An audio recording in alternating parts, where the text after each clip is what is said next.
As certified life coaches with 45 years combined experience in human resources, Jen and Katherine Fry have both experienced the highest of highs and the lowest of lows, both personally and professionally.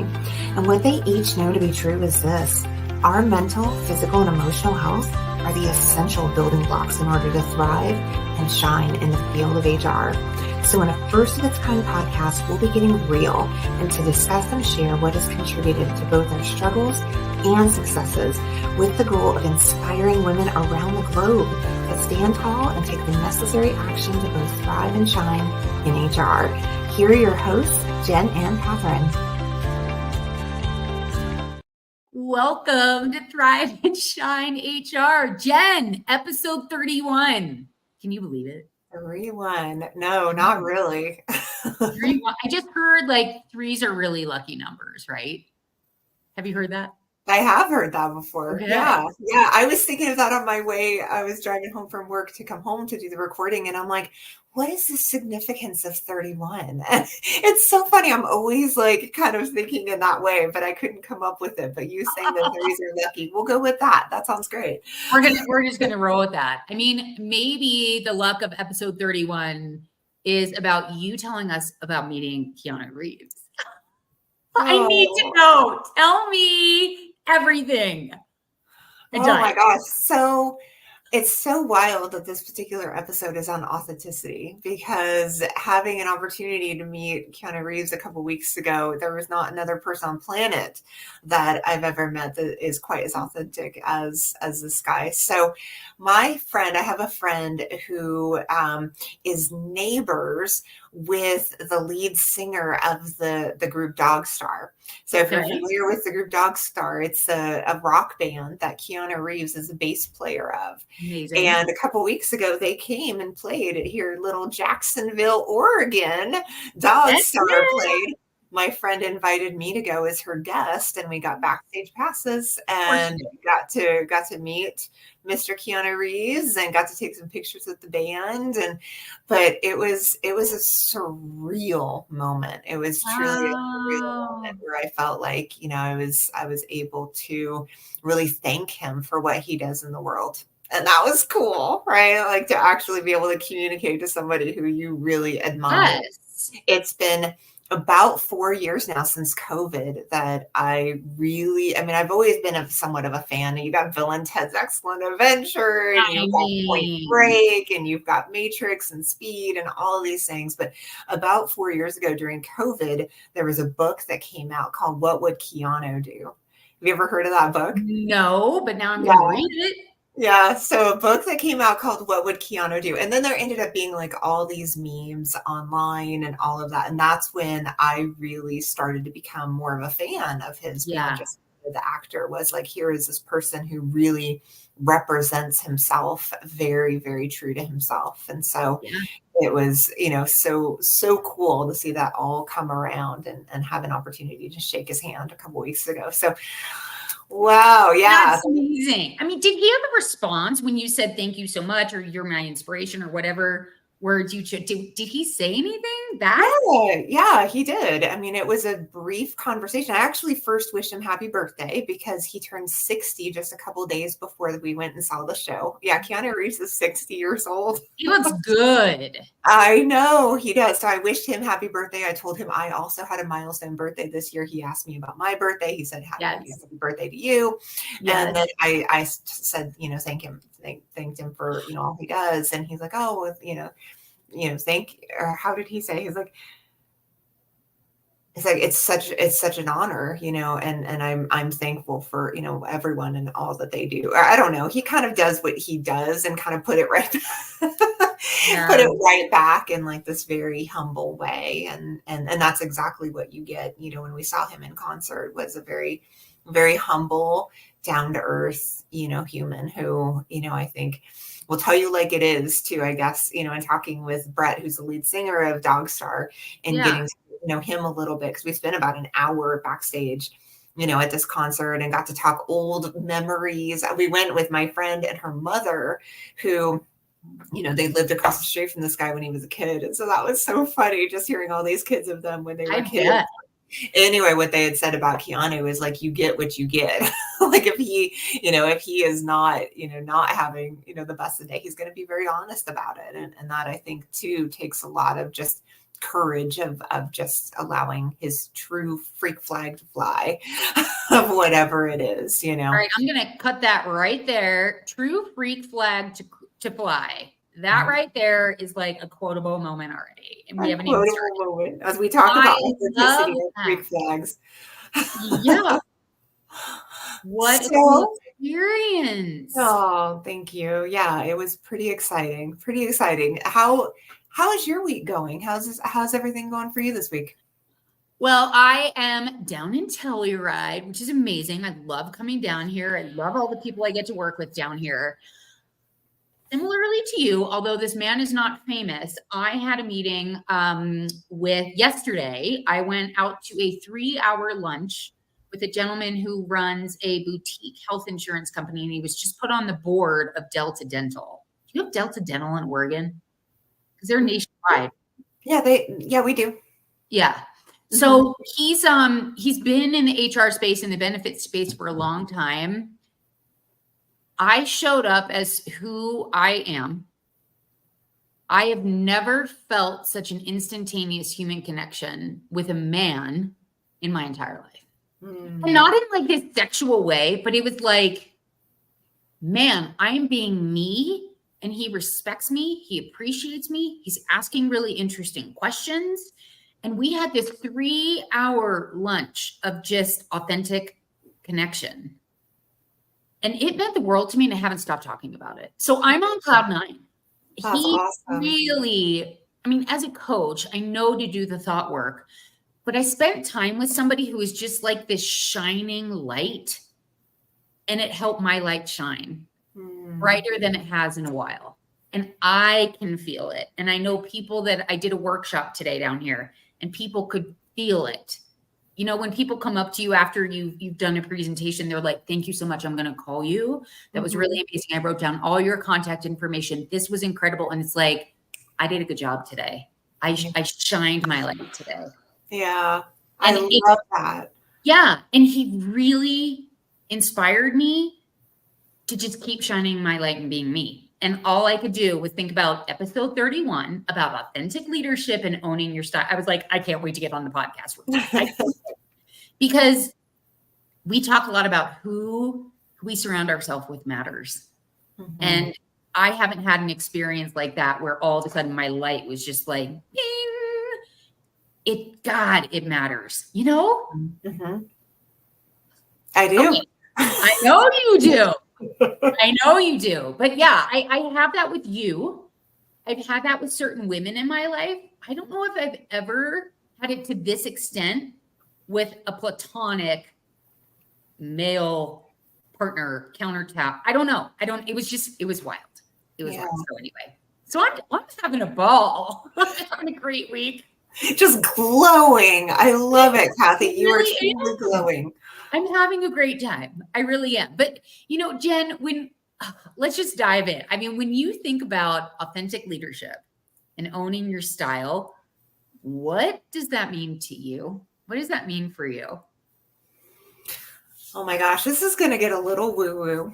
I can't wait. Let's and I'm just going for it. I'm letting that freak flag fly today. But, you know, I, without a shred of doubt, believe that every single human being at our deep core, we know who we are. Ooh. Right? There's a knowing of who that authentic self is.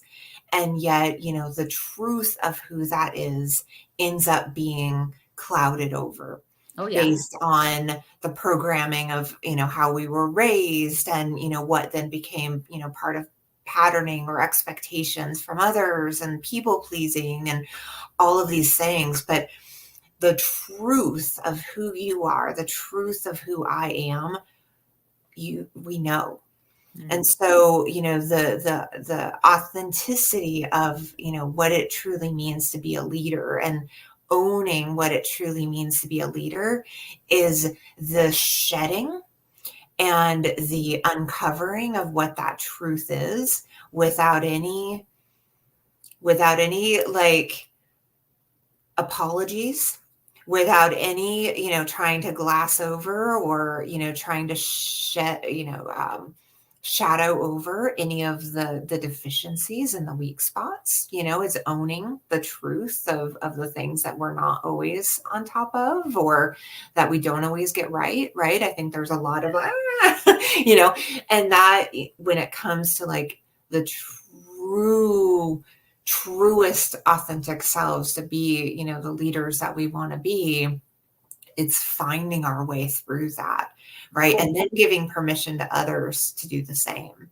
So, it's such a big question, but I think for me, it really came down to the truth within us all. And it's so simple and it's so easy, but yet that's the only question that not a single other person outside of ourselves could ever even come close to answering.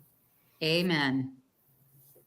Amen. Up and down. Praise the Lord. And I don't even know what to say to that. That was brilliant. It's just like we know it and we just have to tap in, figure out, because how we tap in to figure out who we are authentically. Mm-hmm. I think it's just been covered up by like what you were saying, just years of narratives that we've chosen and external information that we've taken in and turned into our truth. Man, I mean, what you just shared is everything. Yeah, I know. That's what I thought too when I'm coming into this episode. I'm like, is there anything more that's everything to our being than our authenticity? Yeah. Right. And so, we'll get into more today. I know. Oh, yeah. Of what it actually means and how we go about the process. But, at the end of the day, really defining it and calling it out is authenticity is truth. Right. And so but the truth is something that can never be defined externally. The truth is, finding that path on an individual level. And that's an uncomfortable and for many people a scary journey to take because it requires shedding of things that we maybe have holding on to for a long, long time. Oh yeah. It's that unlearning and that shedding. You can't make this stuff up. I coached a client today, this afternoon. We started coaching 3 hours ago, almost to the dot. And she's in my HR 2.0 program, which is all about like, what do you want to do after HR? And we put a plan together and she started sharing with me. She hadn't thought about this in a really long time.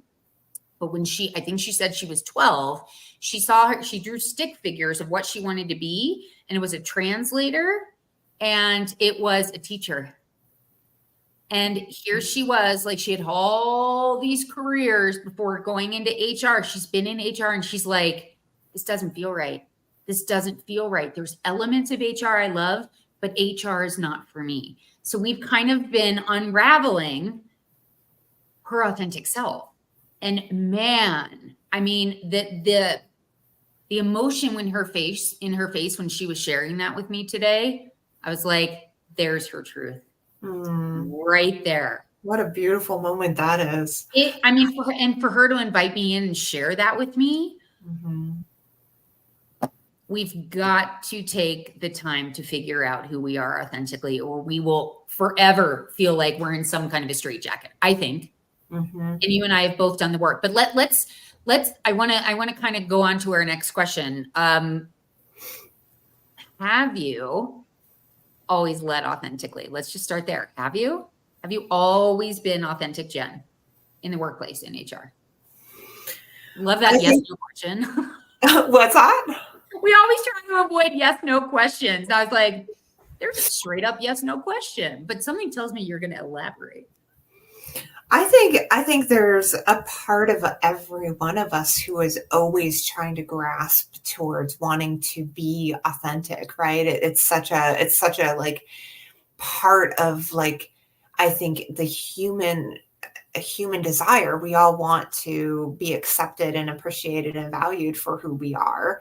And yet, when we really start to evaluate some of these underlying truths, we come to find out, well, wait a minute, who are we doing it for? Like what is it really serving? And so I think for me, that's where I go back years and years and years, especially with, my drinking and, numbing and, the things that I would do that really were a part of kind of this facade or this chameleon that, you see, but really who is just really struggling on the inside. And so, I think, and we've talked about this before, there's a part of the HR role that is always going to have a shadow, or that's always going to have, a curtain in terms of like what can and can't be disclosed. But at the same time, I was finding myself in such a place where I wasn't really releasing anywhere. And instead I was just kind of finding ways to numb and to check out. And that's really, I think, in terms of authenticity, then, the more that we're not really being kind of true to ourselves around what might really be going on. And if we're bottling it up and we're pushing it away and we're doing these other things with it, now it's even that much harder to like have that true authentic, self come out. We're just like, it's almost like we're kind of digging our own grave in a way. And that's, absolutely how I felt so many times, through the course of my career, where I just was going through the motions and feeling like I was doing it for everybody else and not really fully aligned with what really mattered to me. And so, yeah, I could give like so many examples, but I think just really kind of simplifying it to, the behaviors that I engaged in, because I was really afraid of what the truth what others' experience of what my truth was. And, having had experiences in my past where that truth expression, of what our authentic truth is can be rejected or, pushed back upon, in pretty dramatic ways. I think there's a lot of understanding to our fear, right? We can have a lot of compassion around our fear sometimes to really let loose and let go of all of that. And so it's, really kind of the process of understanding the what and the why. So then we can start to really break down how we can change the patterns. So how about you? Like, can you remember in your past where you didn't feel like you were, really showing up authentically as your most authentic self? First of all, what you just shared, per usual.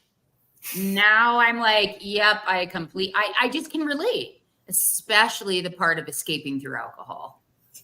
When you just open the door to that one and talk about inauthenticity, not even seeing it, like such a mask that alcohol can be for some people, not everybody, but I used alcohol to escape. And what's coming to my mind was when I spent 12 years at a particular organization, and 2007, 2008, Great Recession, I laid off 110 people. 110 people. That's hard. Heartbreaking. My inauthentic self showed up for 110 different conversations because I was operating from, I don't want to get sued. I was operating from fear. I thought they were going to hate me. I thought my head was on the chopping block, just totally coming from fear. And granted, it was 2007, 2008. It was a very, very difficult time. No sugarcoating that at all. Mm-hmm. But instead of just showing up in a very approachable, authentic, kind and loving way, I was pretty robotic with the way I showed up at those terminations. Yeah. And the handing of the paper, like going through the steps that the lawyer would map out for me, as opposed to saying, you know what? I am quite literally experiencing perhaps one of the lowest times of this person's life with them. And I just didn't show up as myself. I put on this armor that we talk a lot about in the podcast that didn't feel true for me, which would lead to me walking 2 blocks to the Hotel Jerome in Aspen and drinking after work. Mm-hmm. Whoever would come with me, and boy, did we have some peeps at that time, right? I mean, how old am I now? I can't even remember. I can't even remember what age I was. Maybe I was too old to be going to bars and drinking after work, but I was in my 30s, let's say, right? Somewhere in there, early 30s. And I did that to escape because I was so uncomfortable with the way I was showing up in terminations. I show up completely differently now when I'm having really, really difficult conversations, including mediations. I just show up as my authentic, truly loving self. And it's not like I'm showing up trying to make them wrong for feeling bad about the termination or being sad or being angry or pissed. I just show up as myself and I just listen. So for me, it's just night and day from how I used to show up. And not just in 2007 and 2008.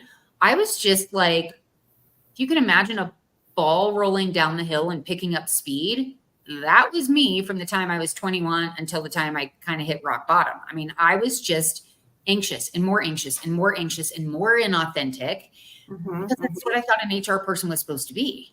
Yeah. And I just decided at 45, I didn't want to do that anymore. I didn't want to show up in HR that way. And I just lead completely differently now. And people, therefore, because I'm showing up differently, I have much deeper conversations and meaningful conversations, whether we're celebrating something or we're going through something really difficult together. I don't know. Yeah. It just kind of came up for me. But boy, the masking with the alcohol, I was a pro. Yeah. I can relate big time and into my 30s and 40s. Thank you very much. Oh, yeah. Oh, yeah. I mean, I was 48 when I stopped drinking. So, yeah, well into my 40s. I'm so with you on that. So with you on that. What about how, I mean, what you first opened with, that articulation of knowing yourself, like truly knowing yourself and trusting that. How does that understanding, now that you have that, how does that really contribute to building trust and strong team culturally in an organization? In other words, like your own unique leadership style is because of your own unique authenticity. So how does that new understanding, that authenticity, play into building trust and a strong culture with your team? Such a good question. Such a good question, because I think that when we're starting with ourselves and we're really honest with ourselves around, like you were talking about, and you said so well about how we're showing up, and really recognizing that, you know, the best that I have to give is from a place where I'm not withholding my truth, you know, where I'm not afraid of revealing, you know, my truth in some way. And I think when it comes to, you know, authenticity and how we then, you know, especially in HR, but when we can break down those walls and we can release that attachment to feeling as though we need to, you know, kind of be whatever, you know, we think we need to be in certain situations, and instead say, you know what, I'm having a hard time with this, or, you know, I'm having difficulty getting this out and communicating this, starting to like get more comfortable. And this is something that really I'm a little behind you are in terms of like some of the coaching skills that you have, but it is truly like only today I think it came up for me. Not once, not twice, not 3 times, 4 different times, where I was able to use my skills to slow myself down, recognize where I'm kind of potentially like maybe holding on or whatever, and then be able to like really lean into, you know, the situation in much more of a powerful way, because I am completely as myself without feeling as though I need to be any different than I am in that very moment in order to best serve the situation. And that is like a complete mind change that's come up for me. And again, it's not something that's come intuitively. It's not anything that I learned in school. It's something that I've had to like learn over the course of, you know, several years, but really in the last few years in particular, to understand how our minds work. And you and I have talked about this before. It's too bad I can't put something on the screen to like talk and show everybody when it comes down to really recognizing, when we're feeling ourselves not comfortable with being able to share that truth, whatever that might be that's within us, that is such a good opportunity to be able to like check in and find out why we might be having that resistance. And I think that that's, for me, when that came up 4 different times today, I can do that rather quickly now. But as you know, Yes. when you're first starting to like learn these skills, I had to actually sit down on a piece of paper and say, okay, my thoughts create my emotions, which cause my actions, which create my results, over and over and over again. And now you get to a point where it can happen 4 times. And I'm like, okay, those thoughts are creating this emotion. I'm now Yep. finding myself frustrated. I gotta. And so, it's really, I think, starting again, kind of coming this full circle, but it's starting with not bullshitting yourself. Yep. It really does. It starts with just really being genuinely honest with yourself. And then from that place, being able to communicate that in however you feel safe and comfortable, but in such a way so that you're not then attaching yourself to something that's really not yours to attach to. But because of the way sometimes we get caught up in a lot of these things and tend to feel as though we can't then really be able to have that honest and truthfulness come through, I think it's a matter of really learning how to reframe it and then getting a little bit better at it and a little bit better at it. That ended up going way down a rabbit hole, but I'm glad it just kind of all came back together. Well, we're not coming out because we all went with you. That was such a beautiful articulation. And there's so much in there. I mean, I don't even know what to dovetail off of. Where do I even begin with that one? I love it. I love that. Well, what about you? Like, how do you really be able to say, with your style and build, in order to really kind of get in there with your team and ensure that you've got, a strong culture? How do you, what works for you? It's just so funny, you started talking about our thoughts inform our emotions inform our actions, and those inform our results. Because at HR Empower Hour today, we're a week behind in HR Empower Hour. Today was about putting out fires, how to shift out of reaction into response. And I quite literally used what you just said. And within the hour, we had 2 women go through, okay, tell me about your sis, tell me about your self-induced shitstorm. Walk me through your thoughts, you're feeling like we did the whole thing. And just like you were saying, the thought work I do all the time. I mean, it is a practice. So when I recognize I'm in a self-induced shitstorm, I reverse engineer it and I say, what do you want? What's the result, the outcome do you want? What do you want? And it stops me dead in my track every single time. And it allows me to get quiet with myself and say, what do you want? What do you want? That not what everybody else wants, how you think you should be showing up with this client, with this one-on-one coaching client, whoever, doesn't matter. I'm like, what do you want? And then how do you need to behave? What do your actions need to be? When you choose those actions, emotionally, how are you going to feel? And then what's an empowering thought? So I kind of have this whole reverse engineering process. It's like what my ethos method's all about. And like you're talking about, like it comes up you're like, it came up 4 times today. Mm-hmm. I mean, I do this work because I do it so consistently, just like you do. It's like become a part of my life. I am able to catch myself more often, more quickly when I'm starting to lead with that inauthenticity, because let's be honest, that's all I knew for the first 45 years of my life. Mm-hmm. And now it's like, do you want to spin out? Do you want to go back on drugs for general anxiety disorder? Like, do you want to go down that path, or do you want to just pause for a hot second and really identify, how do you want to show up? There you go. And man, I mean, it is, and that just allows for me to get calm and get quiet and think about the situation, because every situation is different, right? Like today's customer service workshop, it was fun, it was engaging. So I got to come out as my fun and engaging self. That's not always the case if I'm dealing with, I don't know, the opposite situation.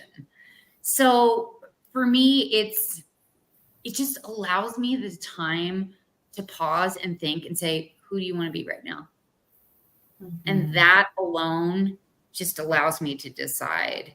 And it's not about being inauthentic. It's like, who are you? And do you want that version of yourself to come out? And the answer for me is always yes. Because when I truly do, let my light shine, so to speak, no matter if it's a really tough conversation or a really fun and lighthearted conversation,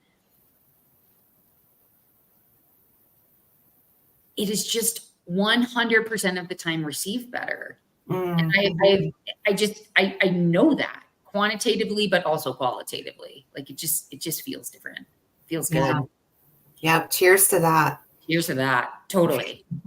I mean, when you think about, it's kind of a similar question, but I'm curious in what ways you actually foster an environment where others feel empowered to embrace or express their own authentic style. So a little bit less about us. Like, what do you do to help bring out other people's authenticity or encourage that authenticity? Yeah. Or do you? I'm being very presumptuous. No, I got something. So I got to go to a conference really recently, and I saw a gentleman speak at the conference. His name's Jay Golden, and he wrote a book called Retellable. And the book is about the power of storytelling. Oh, man. And what it talks about is when it comes to being able to influence, when it comes to being able to serve, when it comes to being able to like have an impact on others to, then find ways to help motivate and influence and all of those things, and the power of storytelling to be able to do that. So I've never, honestly, I've never seen myself as a great storyteller. I grew up when I was younger, and I had other people around me who were the good storytellers, and I would be the one like kind of listening and laughing, but I was never the one who was like the center of attention. That's what I was trying to think of. I just wasn't that person. And I've noticed though, and this is even before I went to this conference, I've noticed though that when there is some, as I've kind of started to learn and practice the skill of storytelling, it's pretty freaking effective, and it's like the more confidence I can build within myself to be able to take my wisdom, to take what I've learned, to take what I understand and turn it into different stories and turn it into different ways to help pass it along in ways where people, because here's the thing that he talked about that was like, boom, that really helped it understand it for me, was really about that sense of I'm not alone. That sense of we're in this together. And and so when you tell stories and when you share stories that specifically are around the challenges and the struggles and the discomfort of others that you work with and those that you serve, that's power. I don't think there's anything more powerful. And that's basically what his point was in the book and in the speech that he gave. And I agree. I think I'm starting to get better and better at that. But here I am at 50, and it's something that I'm having to like learn more at this age. So those out there who are more comfortable in that storytelling persona, keep doing that and find ways to do it. So then that way you can pass on, wisdom, and you can pass on things, because through story, it has a better impact.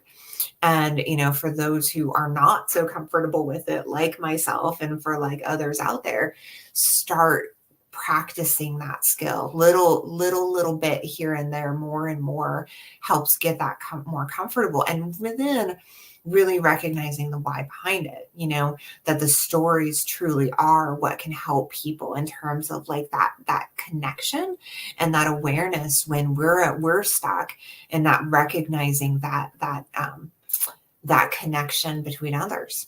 So yeah, for me, it's kind of a little bit off the rails a little bit, but it works. It really does. And I don't know, has that been your experiences? Have you noticed when it comes down to trying to pass along wisdom, to do it within story is more effective for you? Oh my God, yes. But I need a definition of storytelling from you first. I want to make sure our listeners know what storytelling is. Okay, perfect. Good. So a storytelling is setting up some kind of problem, right? So there's going to be something to solve for. There's going to be some context around the problem that needs to be solved. There's going to be an effort. There's going to be a strategy. There's going to be some sort of push and struggle to solve that problem. And then there's going to be a conclusion. And I'm probably getting some of it. No, I love this. This is so helpful for me. I'm such a details person. Keep going. Yeah, I have to get the book specifically, but you basically are, you're setting up the stage, you're setting up the problem, you have the struggle, then you have the initiative and the intention, and then you have what the solution is and what the learnings are, both positive and negative. It's very important whenever possible to like learn from both growth and, failure. So yeah, I hope that helps. It totally helps. And so storytelling for you, is it tapping into your authentic story and your authentic journey and sharing that and being vulnerable? Exactly. And that's how you encourage other people to be authentic. Yep. Yes. Thank you for wrapping No. Well, I just wanted to make sure, because so to answer your question, I do speaking engagements, sometimes virtually, sometimes in person. I was just at the Tennessee SHRM conference a couple weeks ago.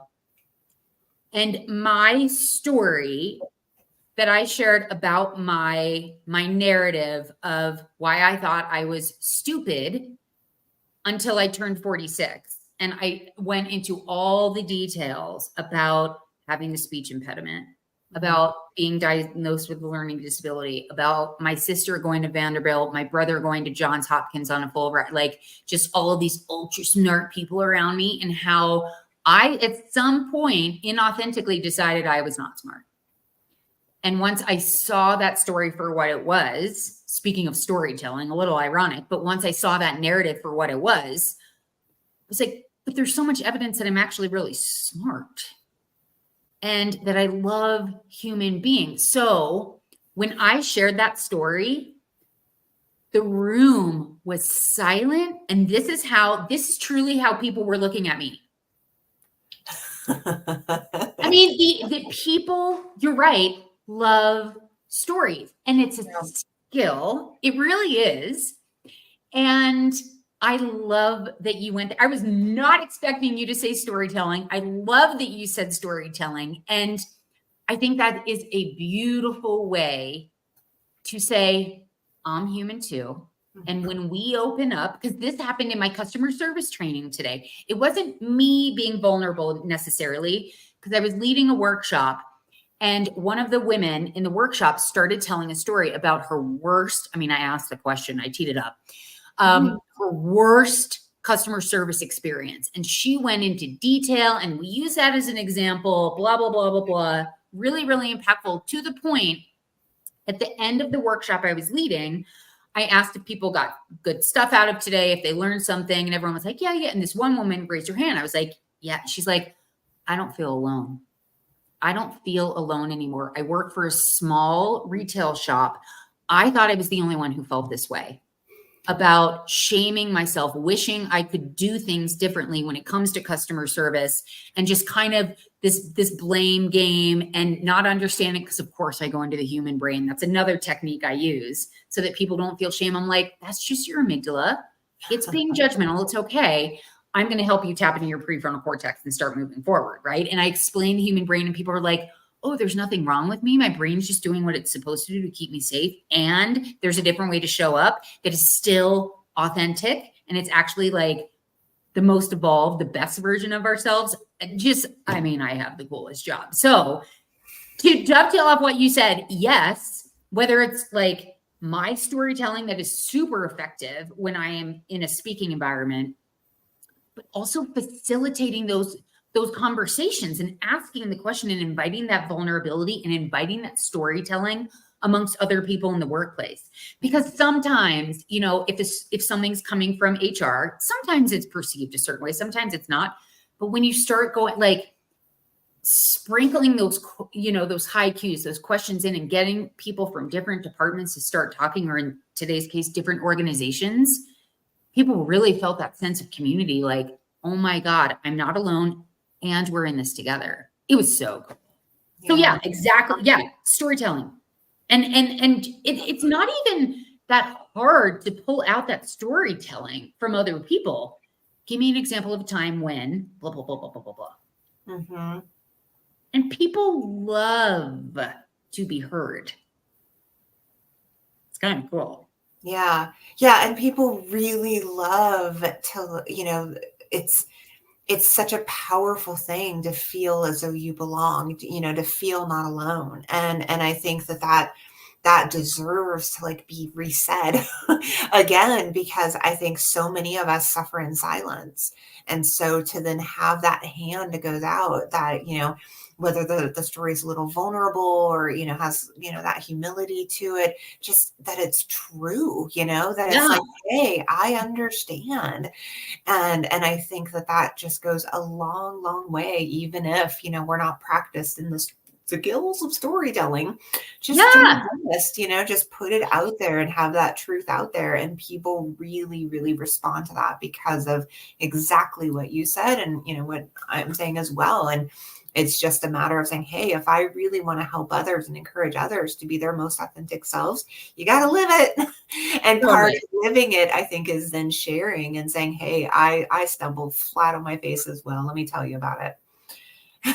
And but the art of storytelling, like you shared, is like there was a problem to solve and here's how I got over it. And just sharing that success. I mean, as opposed to, now here's an interesting thing I didn't think we'd go to today, but instead of the bitching and moaning, because that could come, like, it was the worst time of my life. And I went through this in HR, 2007, 2008, Great Recession. I laid off 110 people and it was horrible. And my drinking went right. And what I didn't finish in that storytelling, the art of it, like there was a big problem to solve. And ultimately, it really led for a truly cohesive, tight-knit work environment for the people who remained at the organization. We went from 210 to 52. And sure, there were times when people were like, well, is my head on the chopping block next? But we engaged differently to say, as far as we didn't lie, as far as we know right now, things are good. So that's the part I didn't do, Jen, that you do so well because you understand the art of storytelling, right? So kudos to you for pointing that out, because I stopped short of my story. So there you go. I don't know. One last little piece to add about it is, I don't know, are you familiar with the book, The Alchemist? Girl. Paul, I'm not always learning disability. Paul Cleo? I think so. Yeah. I read it several years ago, but anyway, yes. The idea behind, and this is what, you know, I had heard in the book about storytelling, is you always want to have some form of reference to that hero's journey. Right. And so part of the storytelling process is like, yes, it's hard. Yes, it hurts. Yeah. You know, like really being able to, you know, show that part of that journey is going to be, you know, all of these things. But then, like you said, being able to show that progression forward and knowing that it really is in the process of not giving up.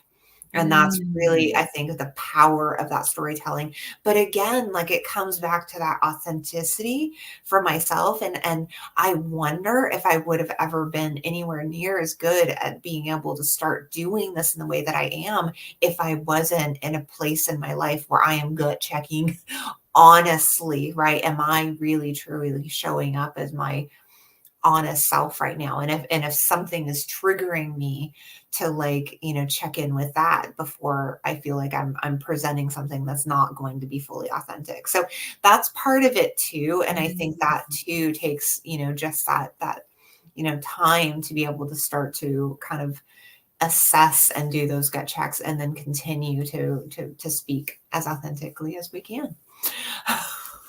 This is completely not a question. Do you believe that it's kind of talk about nobody coming to save us? We have to save ourselves, so to speak. We have to be our own superheroes. That's a little bit aligned with that book on The Alchemist. Mm-hmm. And then my brain went to Amy Dufresne, who's the current CEO of HRCI, and their whole Alchemizing HR webinar series, which I think is a really cool title, very aligned with what you just shared. Do you think if we're being authentic, oh boy, I'm like, talk about going down a rabbit hole. If we're being authentic, do we really need to save ourselves? Because we have finally reached the point where we're leading with authenticity. There's no one to save because we have found it almost. We just get to be who we truly are. What do you think of that? Did I just go way too deep? I love it. Yeah, I love it. Yes, there is a certain amount of saving, ourselves by shedding what isn't authentically true for you, and for me. And so part of that can manifest in a lot of different ways. But I think that shedding process is going to come out in different ways of, is this truly true for me? And if so, what am I going to do about it? How am I going to shift this in order to be able to show up differently? And that in and of itself can be a huge process for somebody who's really in the thick of it, whether it's in your work life, your home life, your family life, your social life. Like that's a really hard reality to get to a place in your life where you're like, ooh, I don't know if I'm really actually being honest in this area around some things that I've really been, kind of suppressing for some time. And so, it truly is that process, but it has to begin with kind of that shedding of what isn't true for us. And I think that, in my kind of coaching experience, one of the things that I've learned in terms of how to help people when they first are trying to kind of figure out who they are and, the purpose and all of that is like really starting with being able to kind of shed what's not working, what's not, what doesn't quite feel authentically true and then, rebuilding from that place. I think I answered your question. I ended up kind of going on totally. I mean, I went way off into left field and I love that. It's the very first step. And I think this naturally happens with the brain. We're so clear on what we don't want. So then we shed it. And it's interesting you bring that up because I'm always encouraging my clients to think about what you do want. But you just said something that really hit me differently than it ever has before, that there's value in knowing what you don't want because you can then shed it. Mm-hmm.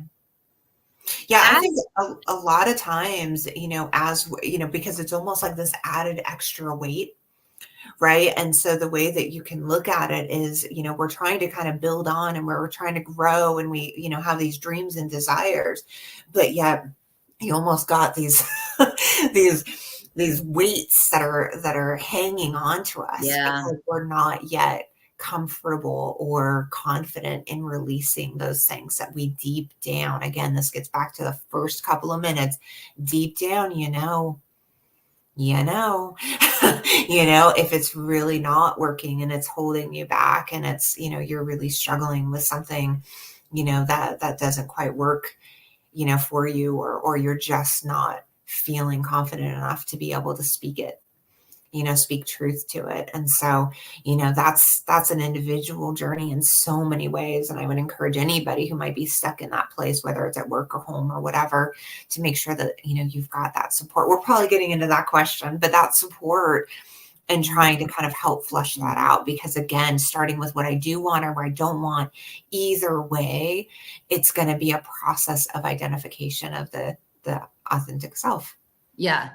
Well, I feel like I messed up a couple of questions, so I'm going to go rogue again. Like, as an HR expert, what is our role? I mean, is it our role to help people do that shedding? And if so, what is our role? Like, what's an appropriate role? Because like you said, it starts getting to people you trust, to have those honest conversations, to say, help me figure out what I need to shed and how I need to shed. I think that's what I just heard you say. Did I hear that correctly? Mm-hmm. So do you believe that that's sort of HR's role in some way to help people do that shedding, so to speak, and to help hold the mirror up for employees? Or is that something that's really done outside of work, or is it an and? I'm so curious what you think about that. Yeah, I definitely think it's an and. Yeah. And I think that there are opportunities that are everywhere all the time. Yeah. But I really truly believe, I think that there's like a caveat, or there's like but be careful, because when it comes to wanting to flesh out for others what we haven't really done the work on ourselves, this is like almost a trigger warning thing that I don't do a lot. I don't do often, but it really is something that I think is important for anybody to know, that if our goal, if there's a desire to want to help others in our workspace, which is amazing, right? It's amazing to want to help others in our workspace be their most authentic and truest selves. But if that self-work, that inner work is just messy as fuck, if it's really not really there, and they're really struggling with their own house, being in order, that's, I think, where that's, I think, what drove me to alcohol almost more than anything else. Is I was, I would try to do training programs, and I tried to do development. I tried to do coaching with managers, and yet my own house was not in order. And so, it's really some truth to that I had to learn the hard way.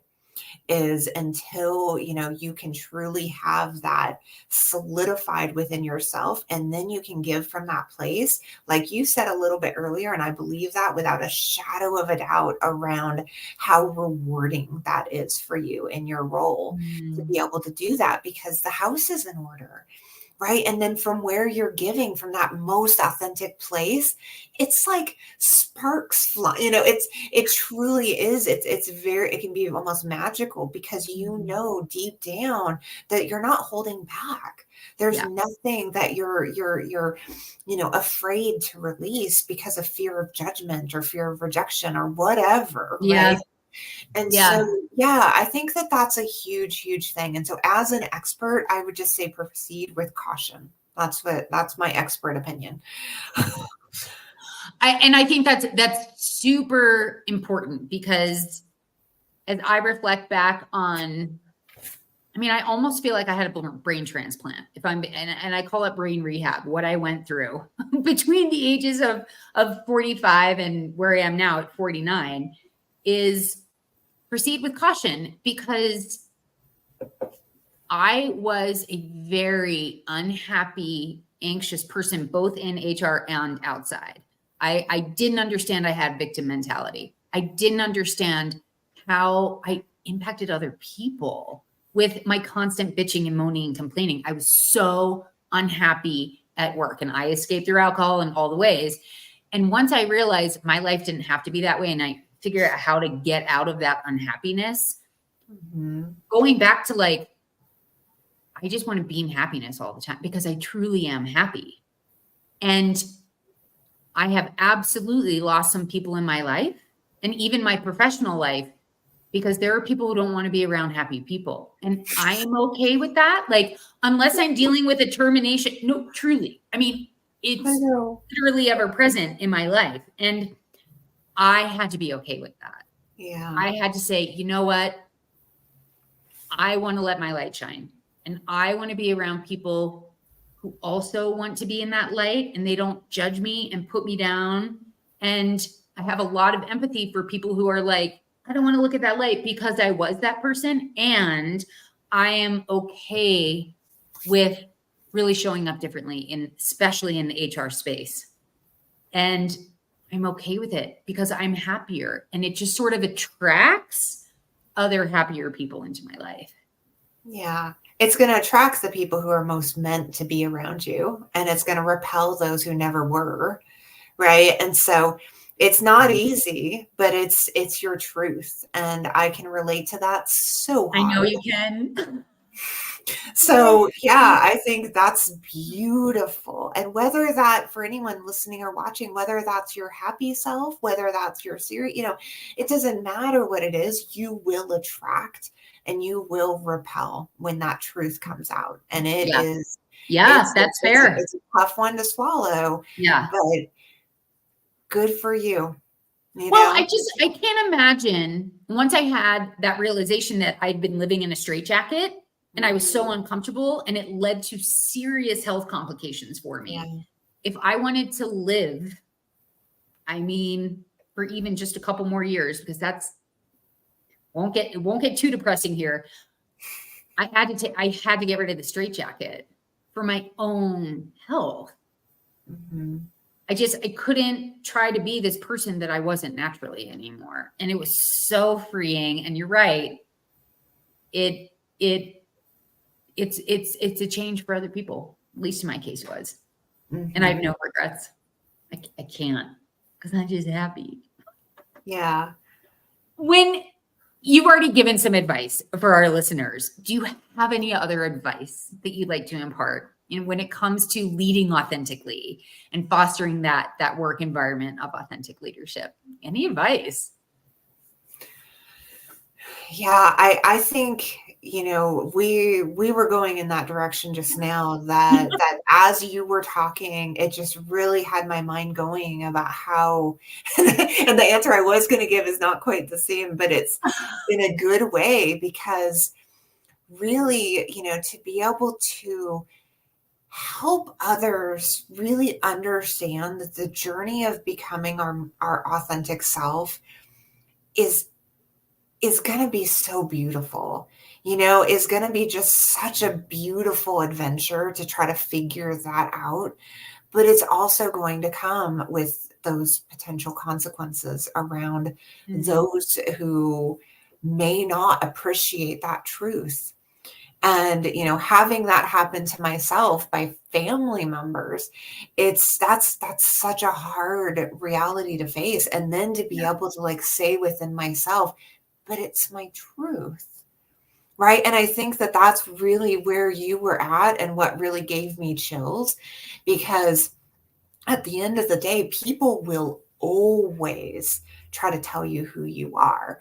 And there will always be perceptions and judgments and opinions that are going to try to shake you and move you, because exactly like you said, I'm not really comfortable with that happiness all the time. Can you dial that down a bit? Right. Can you just bring that down a couple notches? And within you, you're like, but that's not true for me. Right. And so the reality is every person has to kind of navigate their own way around what that means for those relationships. Do you want to suppress then your truth based on then those perceptions and expectations of others? Or do you now, do we recognize that people pleasing aspect that is essentially killing you, killing me, right? Yeah. And causing me to not fully take care of myself, because now I'm trying to do these actions in order to keep other people appeased. And so it's a massive, I think, undertaking overall, and what this actually means for someone's life. And for me, I know what it really truly meant for my entire identity. And that is, when you really think about being, what it means to be authentic, that is your identity. That's my identity. And finding that place and then solidifying it as, my truth of who I am as a person. What a neat journey. What a neat journey that is. But it does require bracing, and it requires recognizing that it's going to come with the aftermath that is going to be humbling, and it's going to, it'll forever change some of the relationships that we have. And ultimately, that is, as much as it's not fun, and ideal and it's uncomfortable, it's truly, I think, for the best to Yep. make that journey. So Yeah. anyway, I think the advice really comes down to finding the support networks, solidifying in your truth, and then recognizing to make any sort of concessions on any way, on what that truth is only going to be a disservice to yourself and anybody else, even if it doesn't seem that way, right? Because I'm now making you happier that I've toned myself down, so to speak. It's Right. really ultimately not going to be of service to anybody. Yeah. What do you think? What are your thoughts, and what kind of advice can you impart? Well, excuse me. I know you and I have talked about this a lot on this podcast, and I just want to reiterate it for our listeners that you and I have both been very honest about how we used to do old school HR, meaning a lot of judgment, a lot of telling, a lot of like policy enforcement. And just to really drive these points home for our listeners. So for me now, my authentic self, if I am doing a quote unquote PIP, I'm not doing it as a gotcha, because a gotcha doesn't feel good to me. I don't want to gotcha anyone in this life.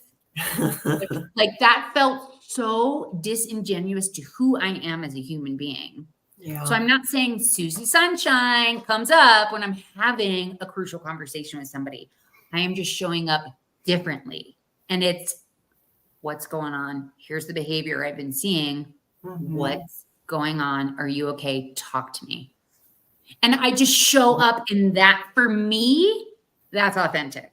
May not be authentic for anybody, any of our listeners, but I just wanted to give that concrete example of that's what feels good for me now. It's HR education over HR enforcement. It's talking about the intent of the policy versus the black and white way I used to approach policy enforcement in HR. I mean, I was just a different HR person.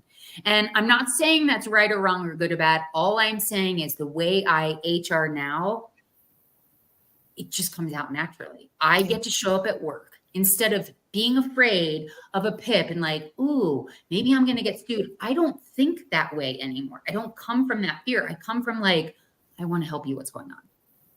And for me, people just feel it and they know it. And there's no like, oh, I'm going to sue this person, because it just, that doesn't happen, because I'm just showing up as a human with another human being. Mm-hmm. So right or wrong, good or bad is a moot point when you're showing up as how you just authentically want to come forward. And all I know to be true is that every HR person I've ever met says I want to help people. I think we can start helping people in a different, evolved way when we are authentic. Yeah. Oh, I love that, Kathy. That was such a good way to kind of tie it in with a bow, because I couldn't agree more. It really makes just such a massive difference. And it's so interesting. And I think you and I both very much agree with this. It's so interesting how much we really, truly didn't know how much of an impact this would make in our lives professionally, in every way. Yeah. By kind of making this effort to shed, anything that wasn't true. And, it really then allows that process of engaging in those difficult and uncomfortable conversations to just really be so much more about, how, like you said, how can I help? Yeah. Right. I'm no longer kind of attaching in ways that I think just is natural, but it also, was what was truly holding us back in so many ways. Jen, as usual, you blew my mind in this episode. You stretched my mind. You make me think differently. And I am forever grateful for that. You open my eyes just a little bit more with every single episode of this podcast we do. Truly, I'm forever grateful. I just sit here going, when you're talking, everything. And today was no exception. So thank you for sharing your wisdom with all of us. Well, thank you. Same goes to you. I mean, and if anyone out there got anything out of this, share this, with your friends, share this with others, because today was powerful stuff. I mean, I got chills more than once on this episode. It's really, really important for everyone to know in HR or outside of HR, don't you think? Absolutely. And if you know of somebody who just feels like they're in some kind of a straitjacket, absolutely send them this podcast. Inside or outside of HR, Jen, I love that. I love that. We're like, let's be inclusive, right? Anyway, Jen, thank you so much. And I just want to remind all of our listeners that every single day is a great day to thrive in and shine in HR. We'll see you guys for next episode.